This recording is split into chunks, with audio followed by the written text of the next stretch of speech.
Kalau kaki gajah ini dia nggak menyebabkan kematian, hanya menyebabkan kecacatan yang permanen. Sedangkan DBD dan malaria bisa menyebabkan kematian. Jadi setiap penyakit yang dapat menyebabkan kematian itu problemnya menjadi lebih besar karena ada di situ masalah kehidupan.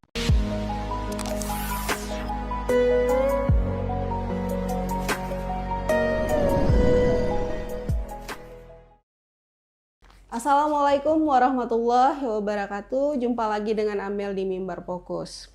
Jadi kali ini kita bakal menyapa seorang pakar di bidang tropik, seorang dokter yang udah lama berkecimpung di dunia kedokteran ini. Sebelum aku perkenalkan profil dari dokter, kita sapa dulu ya dengan Dokter Umar Jain. Dokter, apa kabar dokter? Alhamdulillah. Baik. Sehat. Sehat. Udah lama nggak jumpa dokter Iya. ini. Oke dokter, aku perkenalkan dulu ya. Ini ada profil Dokter Umar Jain ya. Aku bacakan nama lengkap Profesor Dokter Umar Jain MD MH SP MTMH DTMH. DTMH SP SPD SPPD. KPTI. Ya. Iya dok ya. Konsultan penyakit tropis Indonesia. Ya. Oke. Lahir di Medan 14 Oktober, boleh disebutkan tahunnya Boleh dokter? aja. Boleh. 1956 ya. Ya. Ini sini dibuat dokter memiliki hobi menulis dan praktek kerjanya. Hobinya menulis ya dok ya, banyak ya tulisan-tulisan ya. Insya Allah. Sudah berapa ratus tuh dok tulisannya? Kalau buku ada 35, kalau jurnal-jurnal internasional itu ada 30. Wow. Kemudian kalau artikel udah ribuan lah. Ya. Udah kalah lah. Terus ini lagi, untuk praktek dokter tetap ya di Jalan Dene nomor 269 Tegal Sari Mandala 2 Kecamatan Medan Dene, Kota Medan ya dokter ya. Dokter Umar Jain ini juga merupakan guru besar dari Fakultas Kedokteran UISU Medan dan pernah menjabat sebagai Kepala Dinas Kesehatan Kota Medan serta Kepala Rumah Sakit Umum Daerah Dr. Pirngadi Medan ya dok ya. Ya. Oke, dok, aku ini nih manggil nih kayaknya sekarang ini ngelihat climate exchange ya nih ya, perubahan musim yang secara global di dunia gitu. Jadi pengen tahu kalau dari sisi kesehatan sendiri itu gimana dok? Karena kan biasanya jelang-jelang ber ini kan jelang ber ya, Agustus, September, Oktober. Itu musim penghujan. Ini hujan kayaknya baru kemarin hujan gitu. Ada sampai 5 hari nggak hujan. Jadi pengen tahu itu penyakitnya sama nggak atau dengan perubahan musim ini gimana dengan penyakit-penyakit yang ada di Indonesia khususnya di Sumatera Utara ya, karena endeminya beda ya dokter ya. Ya, ada istilahnya penyakit berbasis lingkungan. Ya. Lingkungan itu ada dua, ada lingkungan fisik, ada lingkungan biologis. Ya. Lingkungan fisik itu ya termasuklah alam sekitar, kemudian iklim ya, atau cuaca. Kemudian masalah-masalah bencana seperti banjir, gempa, gunung meletus dan sebagainya. Kemudian ada lingkungan biologi. Lingkungan biologi itu berkaitan dengan hewan-hewan baik dia hewan-hewan makro maupun hewan mikro atau disebut dengan mikroorganisme. Jadi untuk daerah Sumatera Utara ini ya, daerah Sumatera Utara ini seperti umumnya Indonesia, kita hanya mengenal dua musim ya, musim kemarau dan musim hujan. Nah kalau kita bicara tentang musim ini memang erat kaitannya dengan berbagai penyakit-penyakit infeksi, terutama infeksi menular. Jadi khusus di Sumatera Utara, penyakit infeksi menular yang memang dari dulu sudah ada dan sampai sekarang belum hilang, itu adalah penyakit yang ditularkan oleh nyamuk.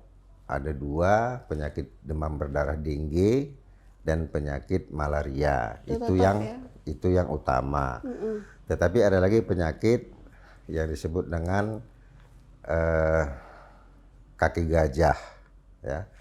Kaki gajah itu penyakit yang ditularkan oleh nyamuk. Ya, nyamuknya itu spesiesnya Mansonia.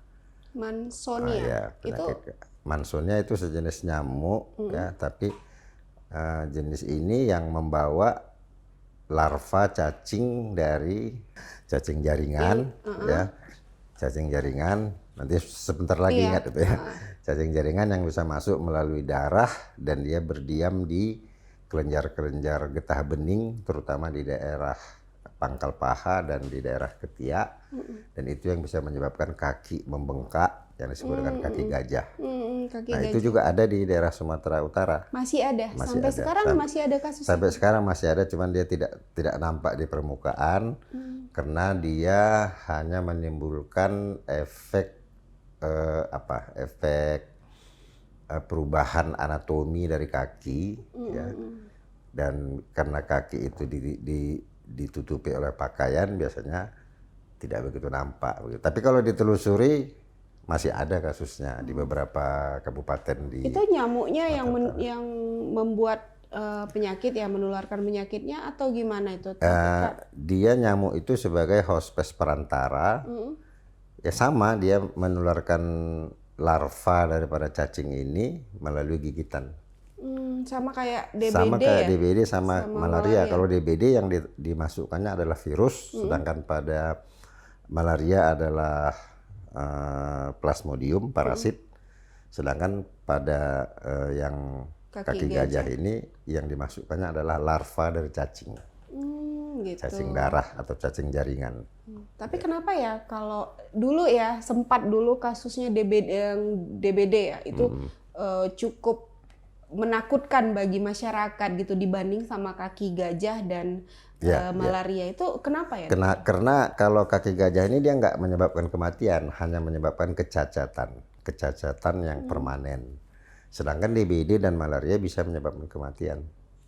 Jadi setiap penyakit yang dapat menyebabkan kematian itu problemnya menjadi lebih besar karena ada di situ masalah kehidupan ya.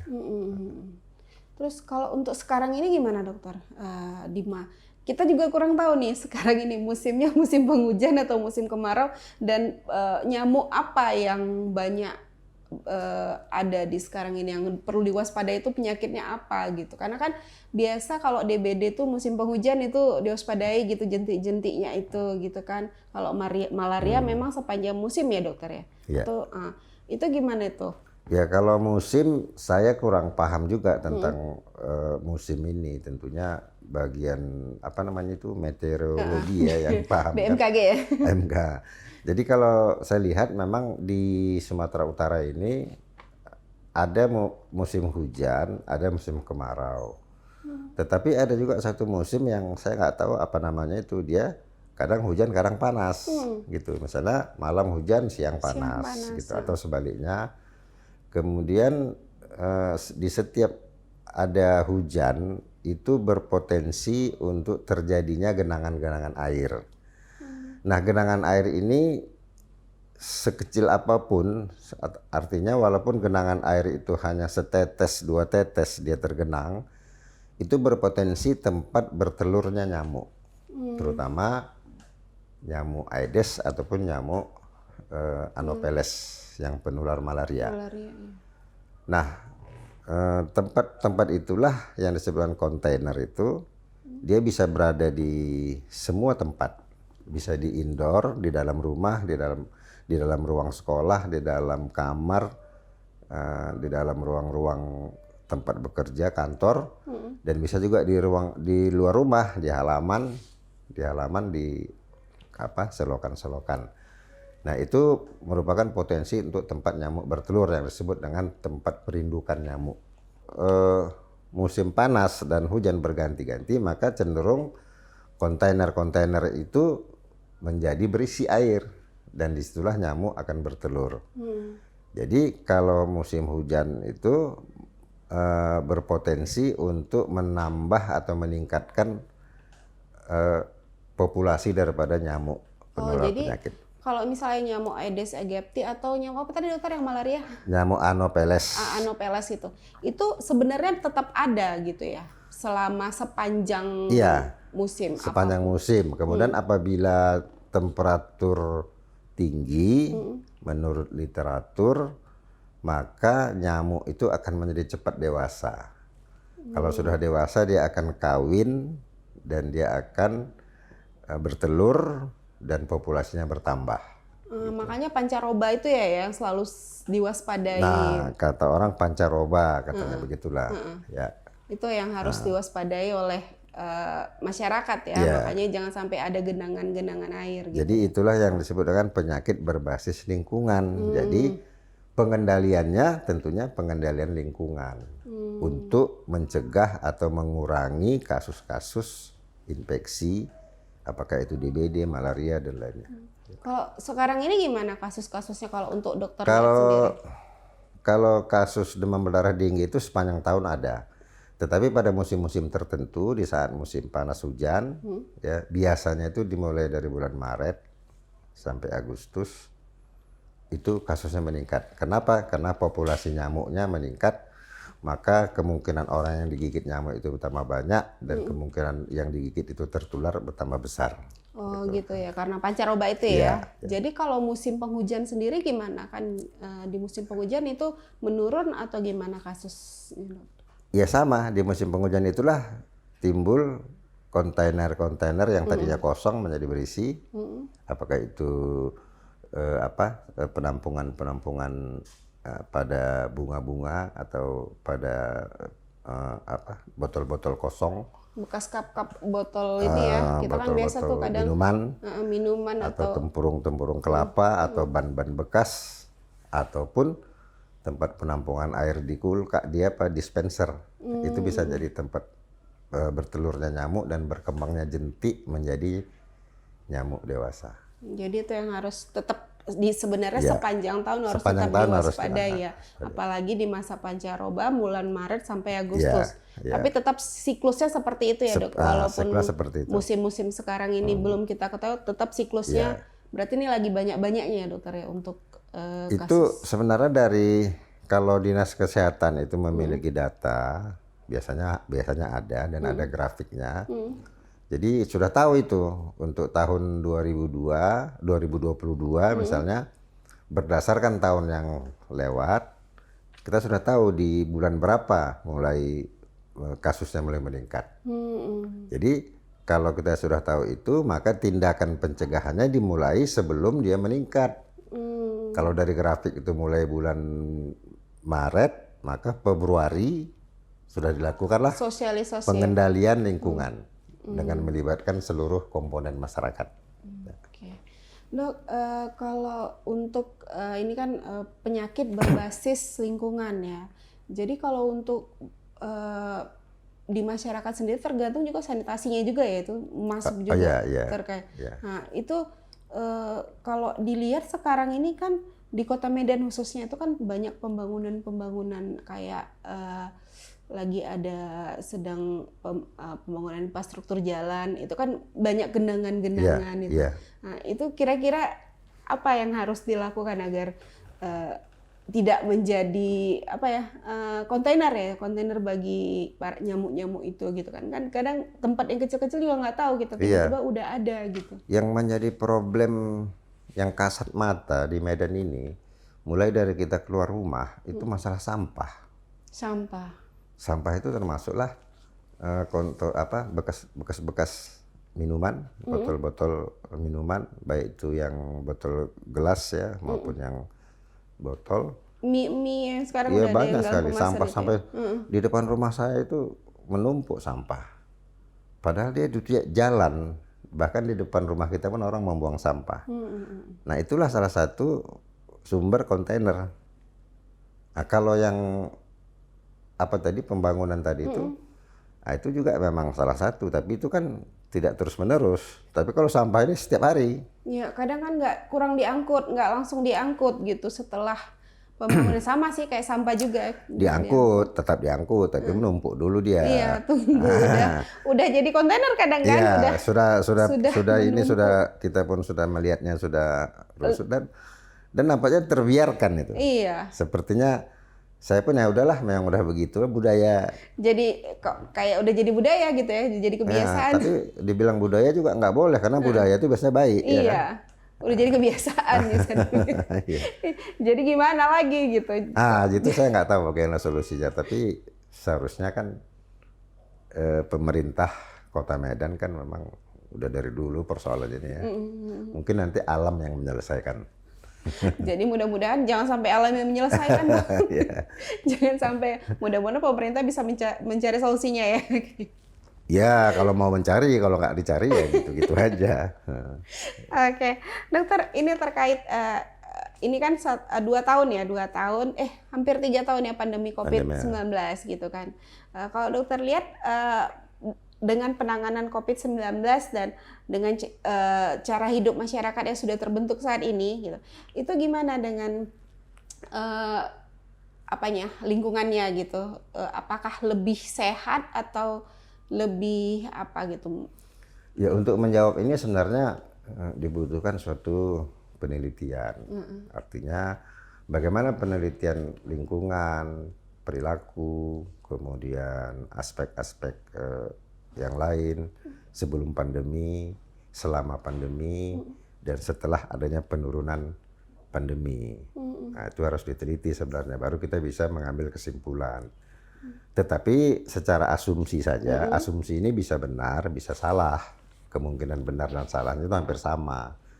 Jadi kalau kita lihat, saya melihat dari sudut keilmuan saya, nampaknya perilaku masyarakat sebelum pandemi, selama pandemi, sesudah pandemi, nampaknya biasa-biasa aja. Biasa-biasa, tetap seperti dulu, belum ada perubahan yang berarti ya dokter? Seperti ada lagu itu, aku masih seperti yang dulu. Aku masih. Jadi, tapi kita nggak boleh ini ya, soalnya kita nggak boleh pesimis terkait ini ya. Kita tetap harus berusaha ya dokter agar. Itu kenapa terjadi? Karena kalau saya melihat di masyarakat kita ini pada umumnya itu dibagi 3 kelompok. Ada kelompok yang percaya terhadap pandemi, ada yang kelompok tidak percaya kepada pandemi, ada kelompok yang percaya tak percaya. Itu bisa jelasin nggak satu-satu tuh, gimana? Nah, kalau kelompok yang percaya terhadap pandemi, dia patuh dengan pesan-pesan pemerintah, prokes dia patuh. Ya. Kalau tidak mau keluar sama sekali malah ya. Bahkan terlalu takut, ya terlalu takut. Tapi kalau kelompok yang tidak percaya sama sekali nggak peduli, dia nggak pakai masker, malah dia tidak percaya itu corona. Ya. Nah, kalau kelompok percaya tak percaya ini, satu saat dia percaya, satu saat ketika dia membaca hoax di media sosial, dia kembali nggak percaya. Nah, jadi itu kedua-dua kelompok, ada 3 kelompok ini. Yang 2 kelompok tadi ini yang percaya tak percaya dan tidak percaya, inilah yang menghambat program penanggulangan pandemi di Indonesia. Nah, baru satu lagi yang nampaknya terbiarkan dan bebas itu adalah hoax di media sosial. Masih tetap seliweran ya dokter? Masih tetap, dan jumlah hoax itu bahkan lebih banyak dari jumlah dari berita yang benar. Ya. Kalau untuk selama 3 tahun ini dokter lantaran pandemi, kalau dokter lihat untuk gaung dari penyakit tropik yang biasanya naik kan kayaknya nggak nampak gitu, nggak ada di media, dia apa kan kurang nampak. Kalau melihat progresnya dari tahun-tahun sebelumnya dengan sekarang gimana dokter? Itu memang ada tentang penyakit tropik ya, dengan adanya pandemi COVID ini dalam tanda kutip menguntungkan. Menguntungkan ya, maksudnya dalam tanda gimana? kutip menguntungkan komunitas dokter konsultan penyakit tropik dan infeksi. Kenapa itu? Karena lahan penelitian, lahan pemikiran, kemudian lahan pertemuan-pertemuan internasional, nasional maupun regional itu makin meningkat. Kemudian kebutuhan akan tenaga penyakit tropik dan infeksi itu mulai terasa di Indonesia. Itulah keuntungan dari segi sudut pandang kami kelompok kedokteran tropis ini. Itu kalau boleh tahu apa aja sih yang dikonsultasikan masyarakat terkait Ya mulai dari masalah virusnya, masalah penularannya, masalah pencegahannya, vaksin dan sebagainya, masalah antibodi, antigen segala macam. Kan sekarang ini orang udah biasa mendengar antigen, sudah biasa mendengar antibodi, mendengar swab, PCR, iya. kemudian mendengar vaksin, ya mendengar apalagi jenis-jenis vaksin, DNA, semuanya kan. Jadi istilah-istilah itu kan dulunya hanya istilah dari kelompok tertentu. Nah sekarang sudah biasa, jadi sosialisasinya itu lebih mudah karena memang sudah terpapar. Sudah tahu, orang udah pada cari tahu duluan ya. Istilah rapid antigen, rapid swab antigen. Nah, virusnya lagi, virusnya sudah nama tahu. vaksinnya. Strain virus. Orang udah terbiasa cerita tentang strain delta, strain omikron ya. Jadi artinya ilmu-ilmu yang tadinya hanya dibicarakan kata-kata yang dibicarakan di kelompok-kelompok tertentu sekarang sudah dikenal luas oleh masyarakat. Jadi menguntungkan bagi dokter terkait itu ya. Terkait memberikan informasi terkait penyakit gitu lebih ya. mudah kita lebih sekarang mudah untuk memberikan penyuluhan karena masyarakat sudah paham. Dan penyakitnya juga menurun ya, prevalensinya atau gimana? Ya menurun. Menurun berapa persen itu sekarang? Itu kalau angka itu saya nggak tahu karena data kita pun tak jelas juga. Tapi kalau ngelihat dari kasat mata prevalensinya menurun. Dan menurun dan ini bisa kita prediksi. Menurunnya itu di situ berperan pertama prokes, kedua penyuluhan, yang ketiga vaksin. Jadi sekali lagi penyakit itu akan bisa kita hindari jika kita bersih ya, jika kita lingkungan kita juga bersih, cara hidup, gaya hidup kita bagus ya dokter ya. Jadi bisa terhindar ya dari penyakit. Tetapi seperti cuci tangan ya. Cuci tangan itu sebelum adanya COVID kan memang kita selalu mengatakan cuci tangan pakai sabun di setiap kegiatan sebelum makan, setelah dari toilet. Begitu COVID meningkat, orang sering cuci tangan. Tetapi nampaknya kebiasaan itu hilang lagi. Hilang lagi sekarang ini. Hilang lagi. Jadi memang sulit membiasakan kebiasaan yang baik itu ternyata tak semudah yang kita bayangkan. Padahal udah 2 tahun istilahnya itu ya dokter ya. Sudah 2 tahun seharusnya hand sanitizer itu sudah tersedia, tetap tersedia di tempat-tempat umum ya. Tapi sekarang botolnya yang tersedia, isinya nggak ada. Iya. Tapi ya harus tetap ada ya. Jadi seharusnya harus tetap ada. Pemerintah pun kita minta ya tetap ada ya, tetap mensosialisasikan itu ya walaupun pandemi sekarang sudah menurun. Tetapi ada juga satu hambatan saya lihat ini, saya nggak tahu ini kenapa ya. Ketika kita membutuhkan masker misalnya kan, bisa masker tuh hilang dari peredaran. Dulu? Ya, ketika kita membutuhkan alkohol untuk hand sanitizer, alkohol hilang dari peredaran, mahal dia. Nah, sekarang ketika orang sudah mengerti tentang masker, masker berserak di mana-mana di pinggir jalan, obral masker. Ya, murah meriah. Dari mulai dulu sampai ratusan ribu sampai sekarang 8.000 satu kotak, ya tak masuk di akal. Tapi setelah kita beli yang 8.000 itu betul cocok harga 8.000. Karena begitu kita pakai talinya putus. Iya. Aku sempat beli. Oke. Jadi ada pesan-pesan nggak dokter terkait menjelang istilahnya ini pancaroba atau kita kurang tahu lah masa pancaroba atau sekarang ini musim penghujan ya. Ada pesan-pesan nggak dokter buat masyarakat? Pesannya sebenarnya sederhana saja, artinya kita tidak bisa terlepas dari penyakit infeksi menular, ya, karena penyakit infeksi menular itu berkaitan dengan mikroorganisme, bisa virus, bakteri, parasit, dan lingkungan. Nah, oleh karena itu dalam penanggulangan penyakit infeksi ini atau khususnya penyakit tropik ini kita tidak bisa mengharapkan hanya berperan dari pihak kesehatan. Dia melibatkan semua unsur termasuk masyarakat. Salah satu tadi faktor lingkungan yang paling sulit dikendalikan adalah lingkungan biologi, termasuk manusianya.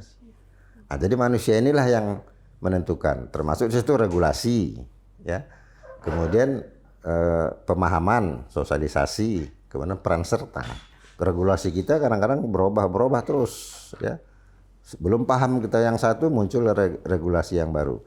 Nah, oleh karena itu sosialisasi regulasi ini pun harus dipikirkan bagaimana supaya masyarakat mudah memahaminya. Gitu. Oke, dokter. Terima kasih, dokter. Kita akhiri kayaknya ini. Boleh. Oke, begitulah pemirsa bincang-bincang kita dengan Dr. Umar Jens, Profesor Dokter yang merupakan konsultan penyakit tropis Indonesia. Oke, buat kalian yang ingin tahu lebih banyak tentang Mimbar TV, jadi bisa subscribe nih channelnya. Saya lupa tadi mengucapkan terima kasih sudah diundang di Mimbar di Fokus. Mimbar Fokus. Iya, ini Mimbar TV dengan program Mimbar Fokus. Karena ini jumpa lagi dengan Amel. Amel yang sudah kenal sebelumnya. Dan kalau ada yang kurang-kurang mohon maaf ya. Oke, dokter. Terima kasih. Oke, pemirsa, begitulah bincang-bincang kita. Saya dan Dr. Umar J mengucapkan terima kasih. Assalamualaikum warahmatullahi wabarakatuh. Waalaikumsalam.